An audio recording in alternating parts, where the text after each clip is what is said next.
With 24 seconds remaining on the clock and the Wolves up by 2 points, Anthony Edwards has the ball out top against Derek Jones Jr. Rudy Gobert comes to set the screen, and the Mavs don't trap Edwards. Instead, they leave Derek Lively on an island against him. Now watch as Lively moves his feet, stopping the initial drive before then staying grounded on the pivot and forcing a turnover. Now it's one thing for a rookie center to lock up Anthony Edwards when it matters, but how many times have you seen a rookie center in a Western Conference Finals game with 30 seconds remaining? And this isn't because he's a backup to some bum. Daniel Gafford had 16 points and 5 blocks in 20 minutes this game, yet Derek Lively played more minutes and was in the game for 80% of the fourth quarter, because simply put, the only measurement that suggests he's a rookie is his age, because nothing else we've seen from Derek Lively in these playoffs has resembled a rookie. Just look at the rest of the game he had against Minnesota, finishing with 14, 9 and 2 on 100% shooting. And he might not have had any blocks in this particular game, but as always, his defensive presence was evident, starting with his Conley and Gobert pick and roll, where he slides over to guard Conley, and look at the verticality to go straight up on the Conley floater, forcing him into a tough miss. Or on this play, where he initially slides over to force the Conley pass, and look, Rudy Gobert isn't the most skillful offensive player ever, but even still, Lively put him in a straitjacket, forcing him into a comedic miss. And these were just a couple of examples from Game 2. The reason I'm making this video is because Derek Lively hasn't just been good for a rookie during these playoffs. He's been one of the most impactful players in this postseason, regardless of age. Throughout these playoffs, the 5 players with the highest plus-minus have been Jason Tatum, Rudy Gobert, Drew Holiday, Al Horford, and Derek Lively. 3 max contract players, and Al Horford, who is a great veteran on a dominant team, and a rookie. I don't need to tell you guys how crazy it is that a 20-year-old rookie has the highest plus-minus on a team with Luka Doncic and Kyrie Irving. Now, that doesn't mean all of a sudden he's the best or most important player, but when you're an elite rebounder, an elite lob threat, a good screener, and a very good defender, well, your team is going to be better when you're on the floor. And we saw this during the regular season and now during the playoffs. As you can see with the Mavs, a fair bit better with Lively on the floor during the regular season, and so far these playoffs, while strictly on a minute basis, statistically no one has had more impact. And you'll notice in the regular season the huge discrepancy offensively. Now, is that because Derek Lively is the second coming of Wilt Chamberlain? Well, he's so damn good I wouldn't rule that out, but realistically, it's the difference having a legitimate lob threat makes for a team led by Luka Doncic and Kyrie Irving, particularly prior to the Daniel Gafford trade. Having that lob threat keeps the defense honest, because we all know Luka loves to go around the screen and get the defender on his back. We've seen him consistently do it to Jaden McDaniels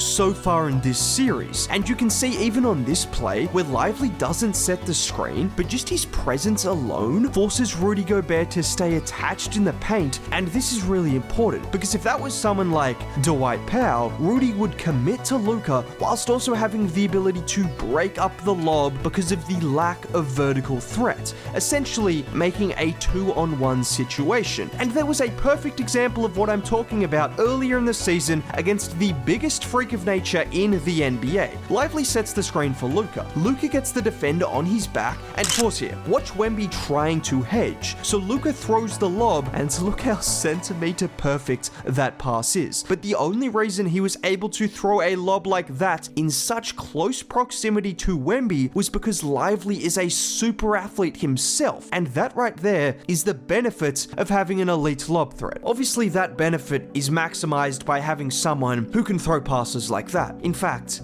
having 2 guys that can throw passes like that. Dancing, driving, feeding, Now, aside from being a great lob threat, a really impactful defender, and an elite rebounder, the potential you see with Lively comes with his coordination at that size. Just take Rudy Gobert for example, and I'm not trying to pile in on the hate because he's actually been great this postseason and is a great player, but when you turn him into a decision maker on offense, he can struggle because of his lack of coordination in tight space. Lively has shown the potential as someone that could turn into a versatile offensive player outside of just catching lobs. Just look at this play, where Luka gets trapped at half court, he gives it up to D-Live, and watch here as he Euro steps around the help defense and lays it in. Now, we've only seen glimpses of it in the playoffs, but we saw even more of that potential in the regular season. Like watch here, where Luka rifles in a pass to him. He casually takes it with one hand before a clean little pivot into a soft hook shot over Kessler, which is another underrated part of his game. If you're going to be a lob threat and a roll man on a team with Luka Doncic, you better have safe hands. And I've seen Lively make all kinds of catches, from one-handed grabs out of the sky to catching the ball below his knees in transition. He's just someone with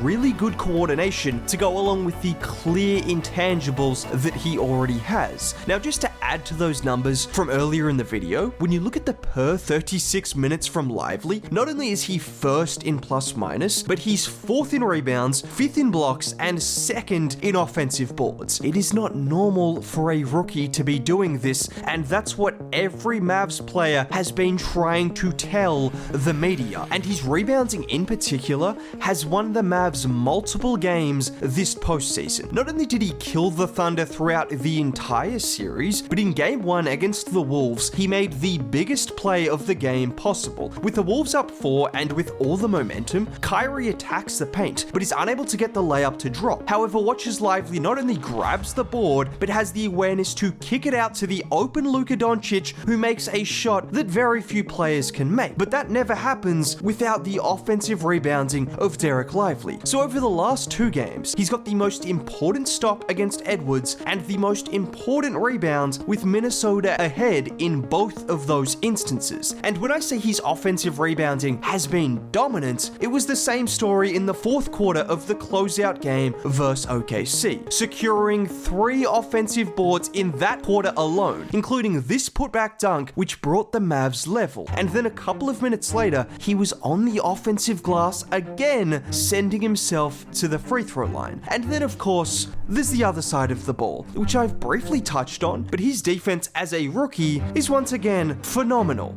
Look at him here matched up against Karl Anthony Towns. He gets the ball off the catch, fakes Lively with the 3, but look at Lively's ability to then recover and swat his shot on the fadeaway. Or how about here, where he slides over off the Chet screen to stop Shea from getting to his mid-range spot. Shea kicks it to Dort, who goes past Washington, and watch Lively read him like a book before swatting the shot away. Or in this play where Williams blows past Washington, he tries to drive into the chest of Lively, but Lively doesn't budge, staying vertical and blocking his shot. Now, if you want to continue to hear me talk about this and more things like this, consider subscribing. It's free. Either way, have a great day. Bye.